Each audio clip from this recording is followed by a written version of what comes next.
À partir du verset 9. Il y a des gens qui sont étrangers à Jérusalem, ils ont des difficultés pour trouver les pasteurs. C'est là-dedans. Amen. Il faut qu'on vous habitue à toucher la Bible. Ne voyez pas comme la Bible comme quelque chose qui fait peur. Il y a d'autres mecs qui disent non, quand on lit trop la Bible, on est fou. Mais pourquoi devenir fou aussi qu'il dit la Bible? Chapitre 5, le verset 9. Pourquoi lire la Bible et puis devenir fou? Hein? C'est une parole démoniaque, satanique. Oui, allons-y. 2 Rois.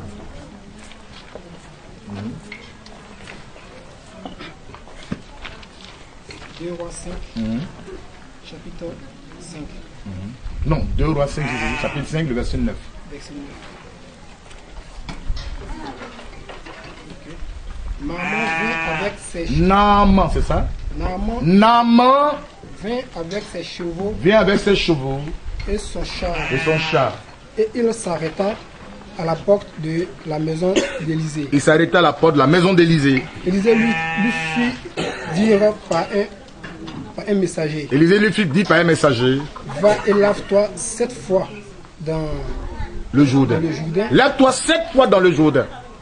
Ta chair redeviendra saine et tu seras pur. Naaman fut hérité. Fâché. Et il s'en alla. Il est parti. En disant. Voici. Je me disais. Vous voyez, il avait déjà calculé dans sa tête. Un problème dans sa tête. Je me disais. Voici ça. C'est dans sa tête. Il sortira vers moi. Il sortira vers moi. Le prophète sortira vers moi. Il se présentera lui-même. Il se présentera lui-même. Je suis le prophète Élisée. Il invoquera le nom de Yahvé, Dieu d'Israël. Son Dieu. Il agitera ses mains sur la place. Il s'agitera la main sur la lèvre. Oui. Et guérira le lépreux. Il guérira le. Les fleuves, là, comme ça parler. Mal maintenant. Il y a un jus maintenant qui a suivi maintenant. Un jus. Il dit, mais les fleuves de chez moi, là, il y a l'Abana, il y a le Baba. Ne va-t-il pas mieux que les eaux d'Israël? Il parle mal, hein? Il commence à mal parler. Mi lavé est devenu plus. Puis j'allais laver dans le Jourdain, votre Jourdain, on dirait la lagune sale. Il s'en retournait. Avec fureur. Il est fâché, puis il est parti. Un churro. Mais ses serviteurs s'approchaient. Les serviteurs l'ont approché pour lui dire, il lui dit, mon chef, père. c'est vrai, affaire de tu es général, tu as le cœur d'un militaire, ton cœur sont chaud. Ici, là, c'est pas question de militaire. Si le prophète. Non, je vais. Si c'est pas question de militaire, c'est le prophète qui a parlé. Il faut laisser affaire de ton cœur chaud, là. Allons-y. Si le prophète, tu demandais quelque chose de difficile. L'aurais-tu pas fait? Il dit, je m'en fous de ça. Combien plus dois-tu faire ce qu'il t'a dit? Lave-toi et tu seras pur. Il descendit alors. Et se plongea 7 fois dans le Jourdain, selon la parole de l'homme de Dieu. Selon la parole de l'homme de Dieu. Et sa chair devint comme la chair d'un jeune enfant. Amen. Et il fut pur. Il fut pur. Il a dit, c'est à cause de vous, hein. Sinon moi, là, je ne crois même plus à ce qu'il a dit.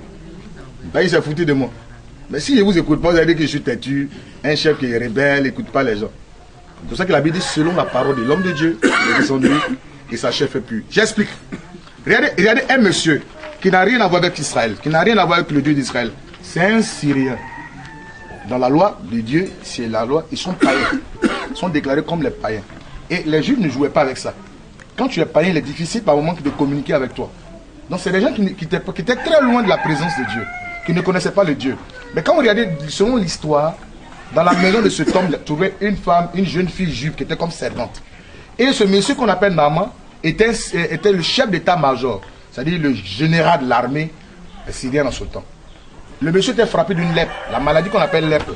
Avant, c'est considéré comme une maladie incurable, impure. Tu as cette maladie, on te met hors du camp.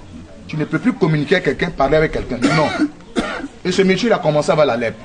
Donc la jeune fille, elle communique à sa patronne, qui voit son patron pour dire, va, il y a quelqu'un qu'on appelle Élisée là en Israël. Dès que tu rencontreras ce monsieur, c'est sûr que par lui, Dieu t'apportera la guérison. Et c'est ce qu'il a fait. Il a décidé de partir en Israël. D'abord, il allait vers le roi. Le roi l'a conduit vers Élisée. Mais regardez un peu. Quand vous regardez l'histoire, on dit Élisée a envoyé quelqu'un vers lui à la porte. Élisée n'est pas sorti de la chambre. Il était dans la chambre. Lorsqu'il a vu Naaman, Élisée avait une onction terrible de prophète. Quand vous regardez un peu le ministère des prophètes, à point que quand Élisée est mort, je vous parle un peu de l'histoire des prophètes d'Élisée, quand Élisée est mort, dans la tombe où ils l'ont enterré, là, dans la tombe là, parce qu'en Israël on creusait les grottes. On crée des grottes, on les met dedans, les cadavres. Quand ils ont amené quelqu'un là-bas, que ses os, les os d'Élisée a touché le mort est ressuscité. Amen. Si. Lisez l'histoire, vous allez comprendre. Les os d'Élisée a ressuscité mort. Il avait reçu sur lui la double portion de la puissance d'Élie, qui était sur Élie. Il a demandé ça. Et quand le manteau d'Élie est tombé, il a reçu la double portion de la puissance qui était sur lui. C'est pour vous dire, recherchez la force de Dieu. Si vous recherchez l'onction, Dieu va vous donner l'onction. L'onction demande, Dieu donne. C'est ce que Dieu passe. Ne soyez pas jaloux. Pour quelqu'un que Dieu utilise, ne le jalousez pas. Cherchez l'onction, demandez à Dieu. Si vous demandez à Dieu, vous donnera l'onction. Mais si vous traînez à Abidjan, quand vous voyez dans les cafétérias, quand vous voyez dans les restaurants en train de manger pizza, on vous voit en train de manger les shawarma, vous partez à Paris pour manger les shawarma, comment vous avez l'onction? L'onction c'est sur le terrain. Ou il y a un sorcier devant toi qui ne croit pas, et puis Dieu a oublié de donner l'onction pour montrer qu'il est vivant. Amen. Donc Élisée avec la puissance de Dieu sur lui. Il a scanné, il a vu que le gars était en train de venir, il a dit bon tiens, il va briser son orgueil. Généralement les grands là, ils s'en foutent des petits, hein. Ils veulent voir le patron. Avec Dieu il faut être humble. C'est pour ça que quand on venait ici là, soyez humble. Quel soit ton titre, on s'en fout de ça. Amen. Amen. Non, vous de ton titre, on s'en fout de ton titre. Non, je suis comme ça, on dit, mon ami. Non, on s'en fout de ça ici. Jésus est Seigneur, un point bas. C'est tout, hein. Ici, il y a Jésus-Christ qui est Seigneur, et puis c'est tout. On est tous ensemble, amen. Ton titre, là, ça ne nous intéresse pas. Donc, il vient et dit, je suis le général Naaman de la Syrie, là, c'est moi. Le gradé, là. Qui a les étoiles. Tu ne me vois pas bien, tu ne vois pas les étoiles. Il a envoyé Géasi. Géasi lui dit, mon patron me dit de te dire, va. Le Jourdain que tu vois là, il faut plonger 7 fois dedans et tu seras guéri. Il le regarde. Mais il y a quel rapport entre je suis malade, j'ai lèpre, et puis aller plonger dans l'eau? Aïe, c'est pas pris en fait. Vous comprenez? Non, par moment on peut penser que son raisonnement est normal parce que j'ai besoin de prière. Viens t'as prier pour moi, tu me dis aller plonger dans l'eau. Est-ce que c'est pas tombé? Est-ce que ce qu'ils m'ont dit là c'est vrai? Est-ce que c'est vraiment un prophète lui là? C'est pas un sorcier? Vous comprenez? Parce qu'il avait fait son raison. Il dit, je me disais, il dit, à moi je disais que il allait venir vers moi. Hein? Et puis prier Dieu. Son Dieu. Et puis là il me dit, hé, Yako, hein, vous savez. Vous voyez lèpre là, puis il a montré ma lèpre. Puis il a prié, puis ça disparaît d'un coup. Mais du coup, c'est un autre message. Je ne me retrouve plus. Est-ce que c'est vraiment, ça fait de Dieu dans ça là? Donc il s'est fâché. Quand vous venez rencontrer un prophète, lui s'en fout de vos raisonnements. C'est que dans vos têtes, vos calculs, vos mathématiques, vous faites vos mathématiques. Lui il s'en fout. C'est que Dieu lui dit là. C'est ce qu'il vous communique et dit. Je ne sais pas comment vos petits marabouts, pasteurs d'Abidjan, dans chaque quartier d'Abidjan. Je connais un quartier d'Abidjan. Si tu fais 10 pas à l'église, 10 pas à l'église, 10 pas à l'église. Je dis, mais c'est quoi ça là? C'est devenu Gabadrom. Après l'église, c'est devenu Gabadrom maintenant à Abidjan. Chacun voulait mentir à son ami. Et puis les gens sont découragés. Chacun donne les petites révélations bizarres. Nous ici, notre spécialité c'est la destruction des œuvres de la société. Dieu lui dit, Élisée, va et dis à Naaman pour sa guérison d'aller plonger dans le Jourdain. Vous savez, le prophète il est dans les actions prophétiques. Ce qu'il a été dit, il a été dit. Apprendre ou à laisser. Donc le monsieur il est fâché. Il dit non, pourquoi lui peut me dire d'aller plonger dans le Jourdain? Il y a quoi? Ok. Le prophète là, si, lui il n'a pas de problème. C'est celui qui a reçu la révélation qui a eu des problèmes. Parce qu'il ne trouvait pas ça normal la révélation. C'est pas normal que lui, il se lève, il fallait plonger dans le Jourdain. Parce que pour lui, il fallait une prière. Et c'est ça, généralement, c'est ce qui trouble les gens. C'est ce qui fait que les gens n'arrivent pas à accepter le ministère prophétique. Parce que le prophète ne viendra pas te dire, voilà, je vais faire comme ça. Non, il va justement t'orienter. C'est son action prophétique.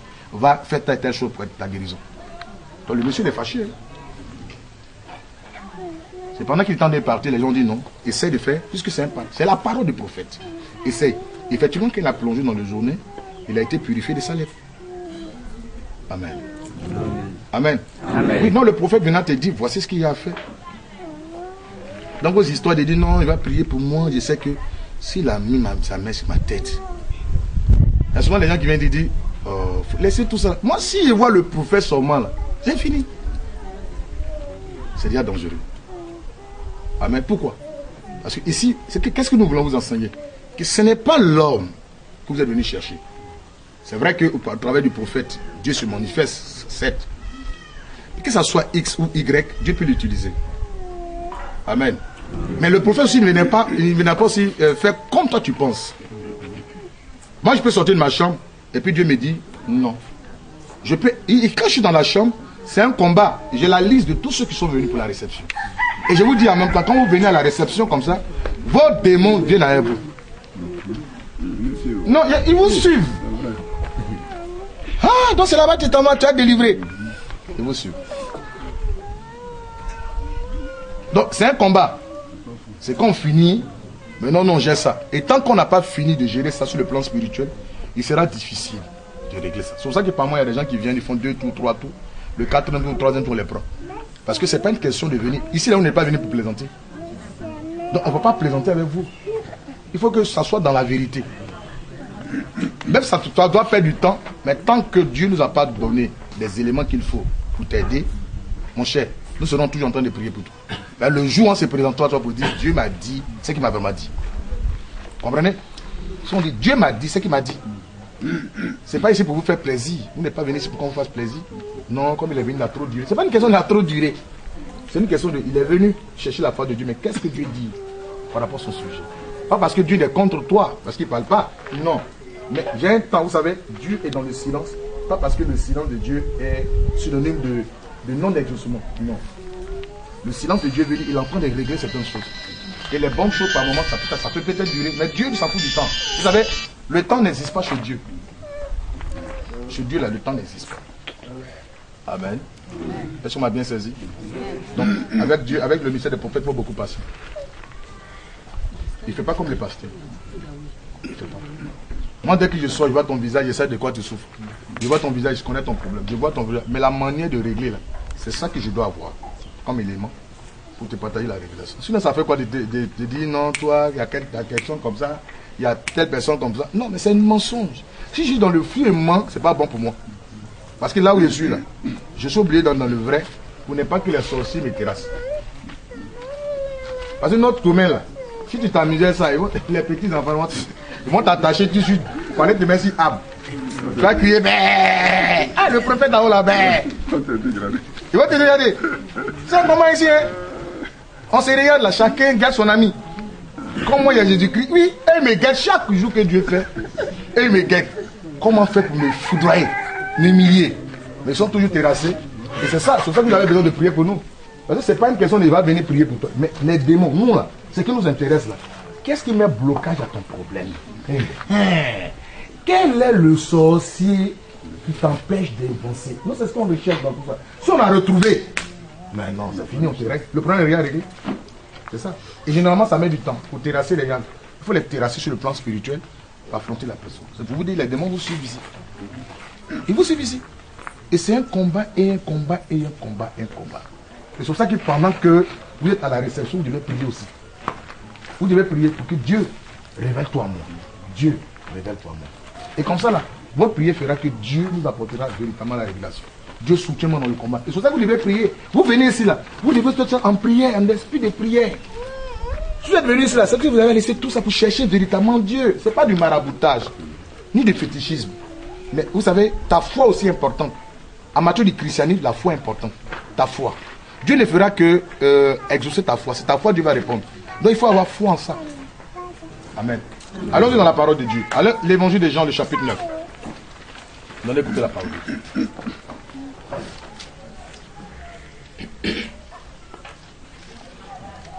Mais ce qui est sûr, pour vous rassurer, c'est que dès que vous êtes ici, là, leur pouvoir est déjà neutralisé. Amen. Ils arrivent avant nous. Non, mais leur pouvoir, ça s'arrête au niveau de la porte. D'accord. Ils s'arrêtent là. Ils ne rentrent pas ici avec vous. Allons-y. Chapitre 9, à partir du verset 1. L'évangile de Jean, chapitre 9, à partir du verset 1. Jésus vit en passant un homme aveugle de naissance. Jésus vit en passant un homme aveugle de naissance. On précise bien. Il est né aveugle. Ses disciples lui firent cette question. Les disciples lui firent cette question. Rabbi. Rabbi, ça veut dire maître. Qui a péché? Qui a péché? Qui a péché? Cet homme ou ses parents? Cet homme ou ses parents, parce que faut il peut naître aveugle. Pour qu'il soit né aveugle. Pour qu'il soit né aveugle. Jésus répondit. Répondit. Ce n'est pas que lui ou ses parents aient péché, mais c'est afin que les œuvres de Dieu soient manifestées en lui. Amen. Vous devez voir que ce que vous vivez là, Dieu a permis ça pour que sa gloire se manifeste dans votre vie. Voilà, ne vous voyez pas comme Dieu n'est pas bon pour vous, il ne vous aime pas, c'est pour ça que vous êtes malheureux. Non, la situation que tu vis aujourd'hui, Dieu permet ça pour que sa gloire se manifeste dans ta vie. Dis Amen. Amen. Il est très bon. C'est lui-même la bonté, Dieu. Allons-y. Il faut que je fasse, tandis qu'il m'a envoyé, la nuit vient. Les œuvres de celui qui m'a envoyé, c'est ça? On a qui fait nuit. Les œuvres de celui qui m'a envoyé, la nuit vient où personne ne peut travailler. Pendant que je suis dans le monde, dans le monde, je suis la lumière du monde. La lumière du monde. Après avoir dit cela, il cracha à terre. Et fit de la boue. Avec sa salive. De la salive, de la boue.